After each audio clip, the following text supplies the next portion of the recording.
I would be doing the same thing, by Krishna's mercy.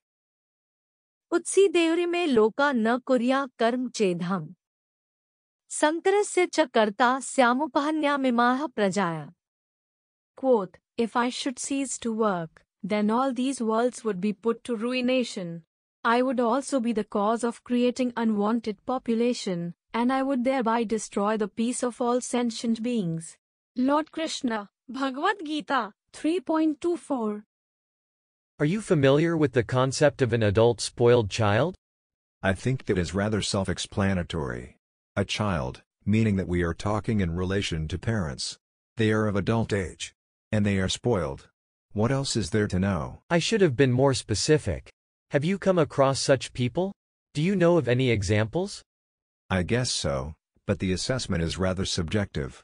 Growing up, if I met another kid who had a television in their room, I thought they were privileged. In college, some of my peers had to work in order to maintain enrollment. From their point of view, any person who didn't have to work was an entitled or privileged. I see. Let's provide a stricter definition. A spoiled adult child in this instance is someone who does not work. Intentionally? Yes. They can most certainly work. They likely have a college degree. Everything was paid for by the parents. All right. I think you come across that in every generation. Even though it seems more commonplace today? Maybe, but I think that's because some of the signs are more obvious. Like smartphones, televisions, internet service, a car, etc. In times past, it was not as easy to stay at home and do nothing. Right, because you at least had to maintain the farm, or something like that. Unless you were part of the elite of society, who had servants to take care of everything. Even then, you at least looked after the family estate. That was a kind of work. Whereas today the parents are still working. They are supporting the adult children. I bring this up because some of the stories are really terrifying. You have these kids who yell and scream at their parents, for no good reason. They refuse to do anything. I have seen that. Sometimes, the child pits the parents against one another. Especially in the case of divorce, the mother and father are in competition with one another to see who can purchase the affection of the child. Which is really terrible, if you think about it. Anyway, it is not that I am jealous. The problem I see is that these children are always depressed. They take to drugs and alcohol. They are miserable. They have given up on life. Right. They have gotten everything handed to them. They have low self-esteem. It's not a good situation. Whereas you think the opposite would be true. Everyone is working to survive. That is the struggle for existence. Yet, these people don't have to struggle. Everything is already provided for them, but they are miserable because of it. You could take the lesson from Bhagavad-gita, wherein Krishna advises Arjuna to work. Instead of giving up, continue forward, in line with the occupation based on guna. Okay, but what if someone doesn't have to work in order to maintain a living? There is always work going on.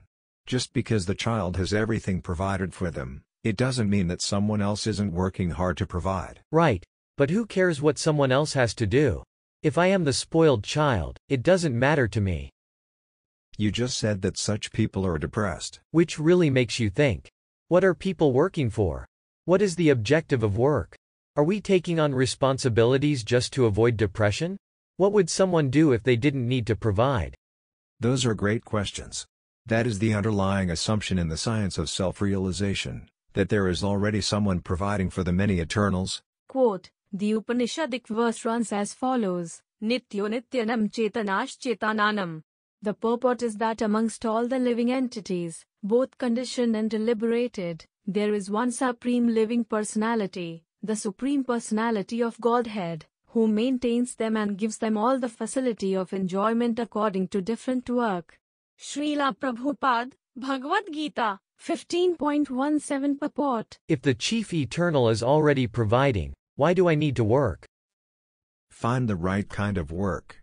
Follow occupational duty that is not based on survival. What is it based on, then? Dharma. The work is based on the essential characteristic of the individual. But that doesn't always seem to be the same. For instance, Arjuna is a military man. The people of Vraja maintain the farm. Narada Muni is a brahmana.